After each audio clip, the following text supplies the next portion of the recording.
Hello and welcome to this CNBC Africa special. I'm Chris Bishop. Now, education in Africa, it can be big business these days. Every year more and more Africans are striving for higher education in a world where it is scarce.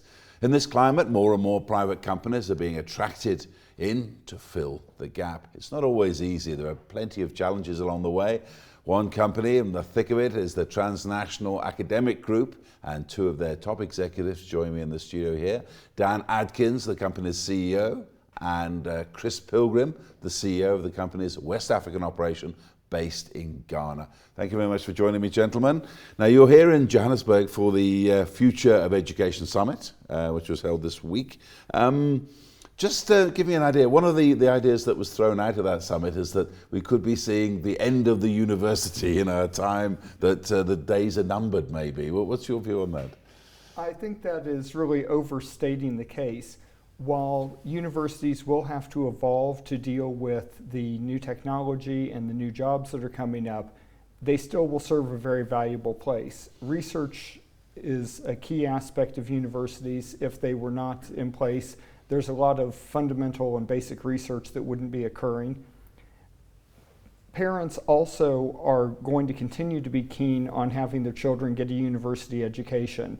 It is so embedded in the culture worldwide that having a university degree is the ticket to success.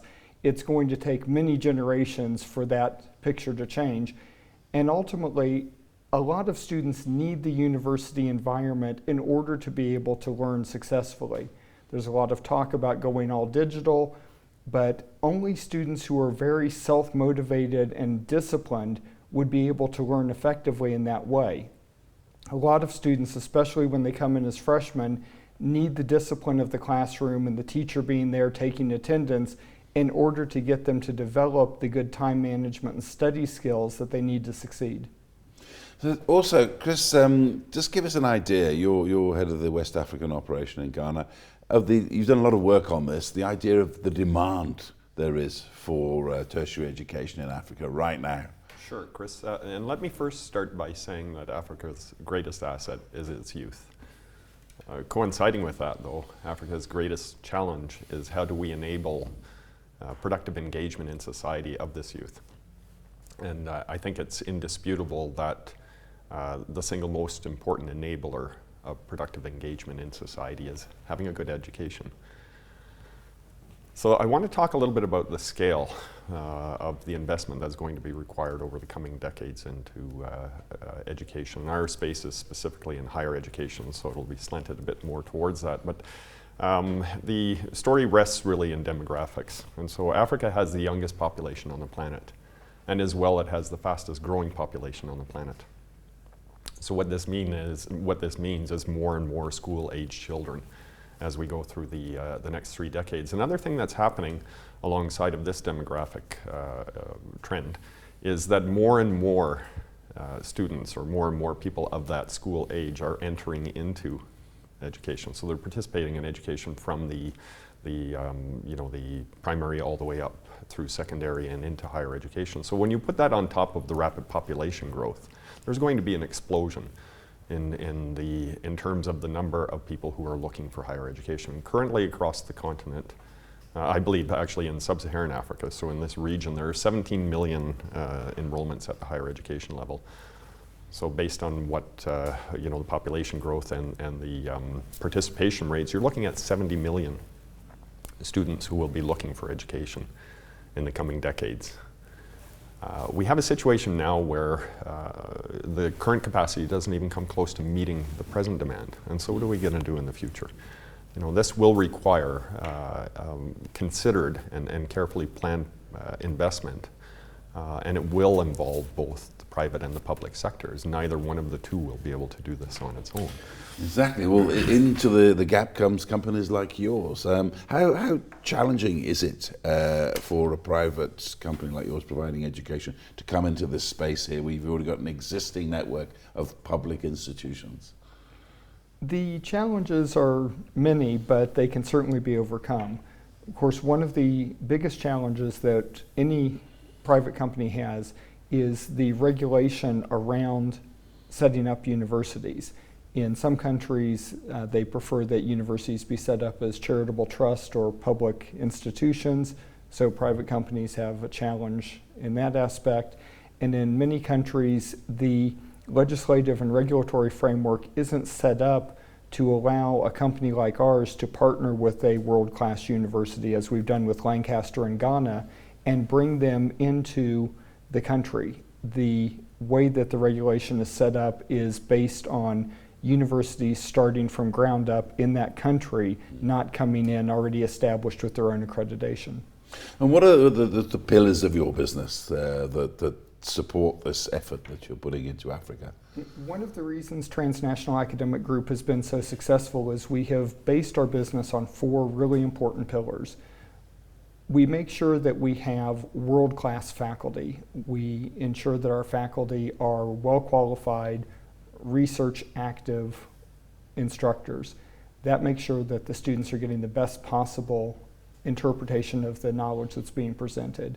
We also make sure that we have world-class infrastructure. When we set up our facilities, we set them up to the same standard that they would be at the home campuses of our partner universities. We look to our partners to bring a research-driven curriculum. So we partner with universities that are ranked in the top 400 in the world, who are very research active and continue to update their curriculum based on the best knowledge that's been accumulated. And then finally, we're very innovation driven. So we're constantly scanning the literature, looking for the best techniques in pedagogy, technology in the classroom, and things of that nature, so that we're able to deliver to our students in the way that will help them learn the best.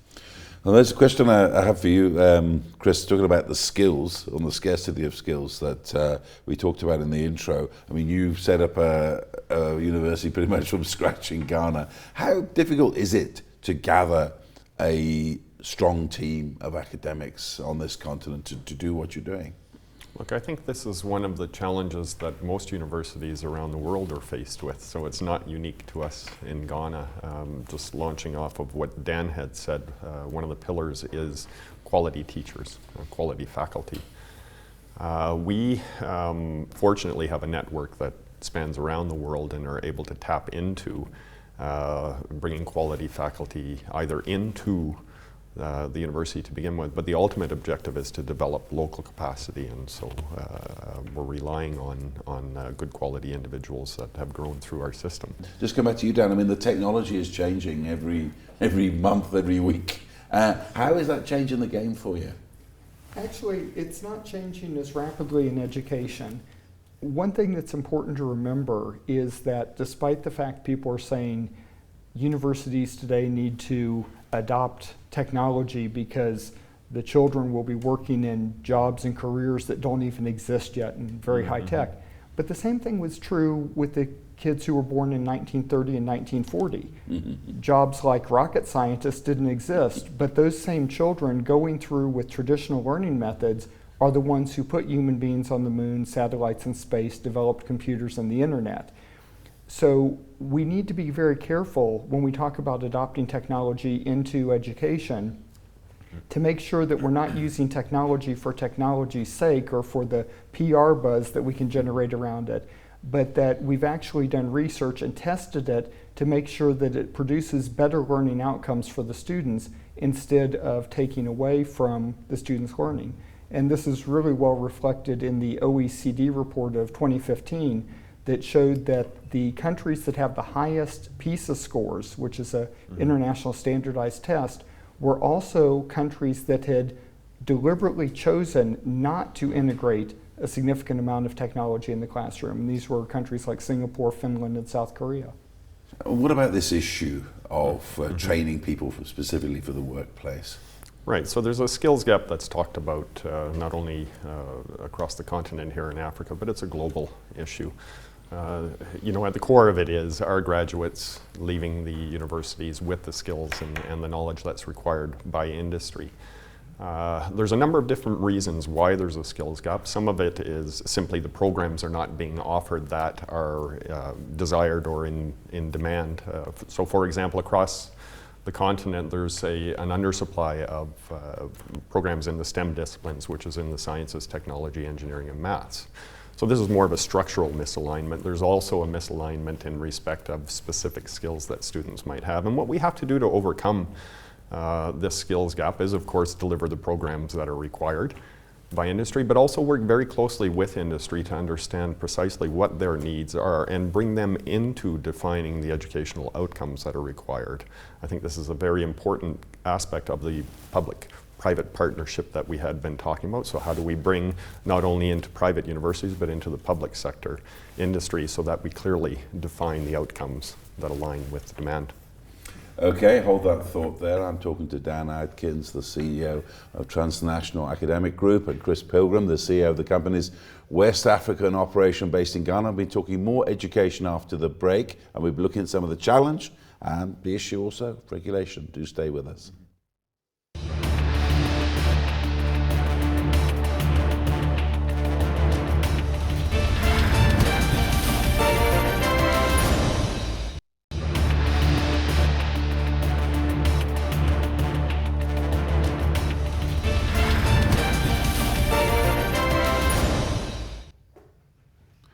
Hello, I'm Chris Bishop and welcome back to the CNBC Africa Special. We're talking education in Africa. In the studio with me, I have Dan Adkins, the CEO of Transnational Academic Group, and Chris Pilgrim, the CEO of the company's West African operation based out of Ghana. Start off with you, Chris. Obviously, clearly there's demand. There's a massive youth population of this continent, but what are the challenges that you can face in particular when you're setting up?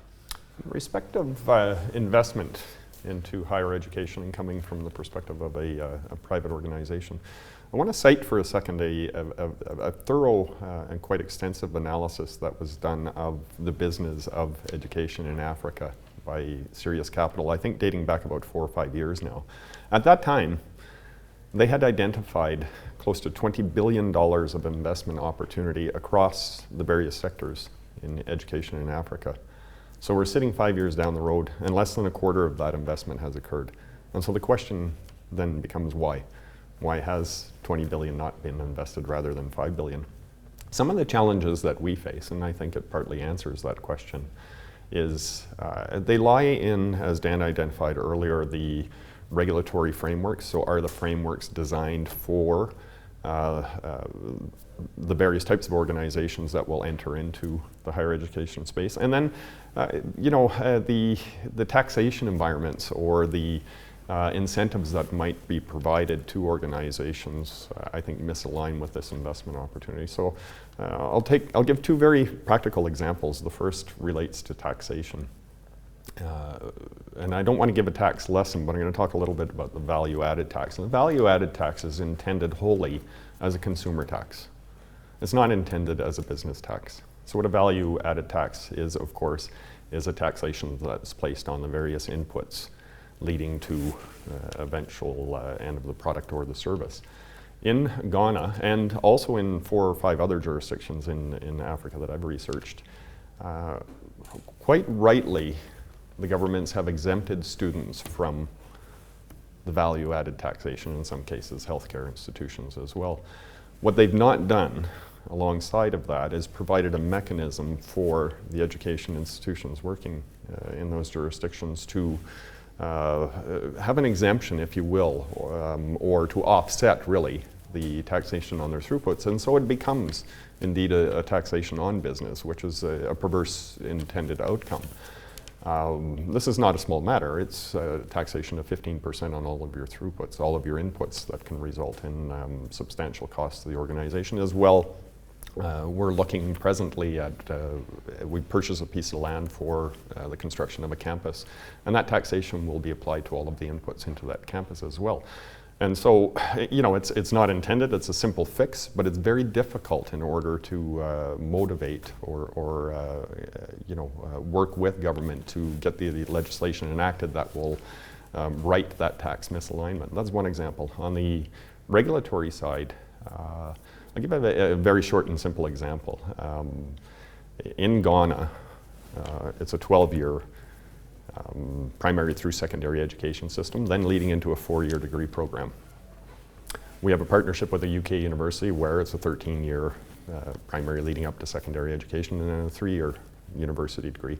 We have a foundation program that's required for students that are leaving the WASI system to enter into our university undergraduate programs. The same exists at Lancaster University in Ghana. So the students that finish a WASI, if they were going to the UK, they would join the foundation program.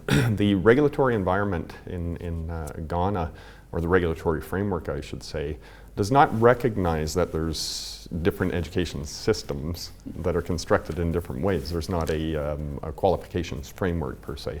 And so there's a misunderstanding of what this foundation program is, and what winds up happening is the student who's going to the UK is able to enter into that system with effectively a lower qualification point at the front end of it, while entering into the system in Ghana, they are required to have a much higher tariff or a much higher entry requirement. And so in the end, they're getting the same degree, but the regulatory framework in Ghana doesn't recognize this system that we operate under, and it creates, of course, a lot of challenges for us.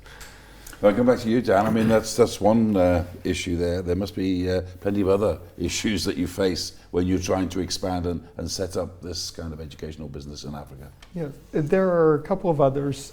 Two of them that I think are definitely worth mentioning is there is a misperception about what it's like to do business in Africa. And because of that, when we are seeking out university partners, we do run into hesitation because there's concern about things like corruption or things like statements that have been made about various types of civil rights and things of that nature.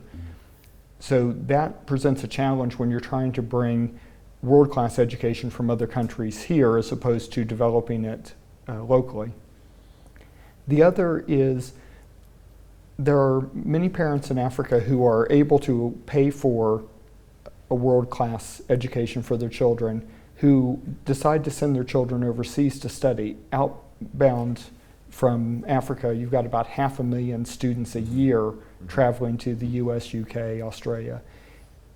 This brain drain, unfortunately, is keeping some of the best and the brightest from getting their education here on the continent and then being able to immediately turn around and apply what they've learned to the benefit of the continent. And I think that's a real tragedy that's going on. There is the opportunity to bring world-class universities to many countries around the continent, but the question always comes up, is there going to be a market where students who can pay for it choose to stay here as opposed to go abroad? Mm-hmm. And again, we're going back to this issue of capacity and the amount of numbers and the quality of education here. And one of the ways forward has been seen as this public-private partnerships, which a lot of people are talking about, but it's not as simple as it sounds when you trot it out in one sentence. No, and so far it's really been approached, I think, from a piecemeal perspective. There has to be, at a strategic level, a clear understanding of how the public sector and the private sector are going to work together in order to provide the capacity that is required for the future. Look, education is expensive. Not educating can be disastrous, and so it's time that businesses such as ourselves and others that are looking at investing into education in Africa and governments get together in a serious way to define what that participation will look like. Neither one can do it on their own, I think, is a reality. So it touches then on a lot of things that we've already talked about. How do we design regulatory frameworks that enable the various types of education models to exist? How do we rationalize taxation environments? How do we work with industry to define the skills that are precisely required? And just to reiterate, it has to be looked at from a global and a strategic perspective. And it's time for governments to begin providing or enabling that type of discussion. Well, how much more pragmatic, I'll come to you, Dan, could governments in Africa be? Bearing in mind, private education, like what you're providing, is to easing the pressure on state coffers, undoubtedly. Surely governments should be encouraging more of exactly what you can offer. Absolutely. The government should be encouraging it because private providers will come in and fill the capacity needs. Another aspect that would be very pragmatic for governments is for them to look at some of the programs they've got now. There are government programs where the government is funding students to go abroad and to study. And if you look at the cost breakdown, they could have 3 or 4 students study in a private institution on the continent for the cost of sending 1 student abroad, and then they also prevent the brain drain. So you're getting 4 times the benefit, plus you're not paying for the best and the brightest to go abroad and never come back. I mean, what is the cost of perhaps not getting this public-private partnership thing right, Chris, you think, in terms of education in general on this continent? Look, I just want to touch back on what Dan was talking about. That's the single biggest challenge that we face, is providing access for students. Education is expensive, as I said.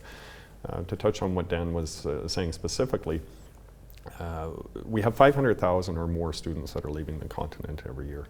That's going to continue to increase as pressure mounts on the existing capacity and this onslaught of new students enter into the system.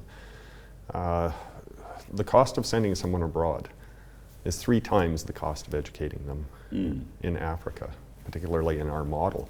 And while it's expensive, it can help to retain a good number of these students. It provides I think, a fiscally sound logic behind for governments to send students to a campus in Africa rather than sending them abroad at 3 times the cost. But as well, it to address the access issue, I think again this is where the primary benefactors of graduates from universities, which are various corporates on the planet, or sorry, on the continent, have to as well provide opportunities for scholarships and for funding of students into the various programs, not only in our institution but across the continent. So I think this is one of the key areas where there is opportunity, is to really involve corporates, work with the governments around scholarship programs, and other organizations such as our friends from last evening, the MasterCard Foundation, which is doing a lot of good work on the continent in supporting students, and get more organizations like that involved in helping students to participate in education. Dan, clearly your company has got great plans for the future. But just give us an idea of the expansion plans you have for Africa and also elsewhere in the world. Okay. Transnational Academic Group started off back in 2007 and opened our first campus in Dubai in the United Arab Emirates. We then, in 2013, opened our campus in Lancaster, with Lancaster in Ghana. And over the next 10 years, we're looking to open campuses in East Africa, Southern Africa, North Africa, and then having smaller feeder campuses where we're running foundation programs and continuing professional development in 7 or 8 additional cities that would feed into these main hubs where we have partnerships with multiple universities so that we can offer a really broad and full offering. I'm afraid that's all we got time for on this CNBC Africa special on education. With me in the studio has been Dan Adkins, the company CEO of Transnational Academic Group, and Chris Pilgrim, the CEO of the company's West African operation based in Ghana. From all of us here, CNBC Africa, myself, Chris Bishop, it's goodbye.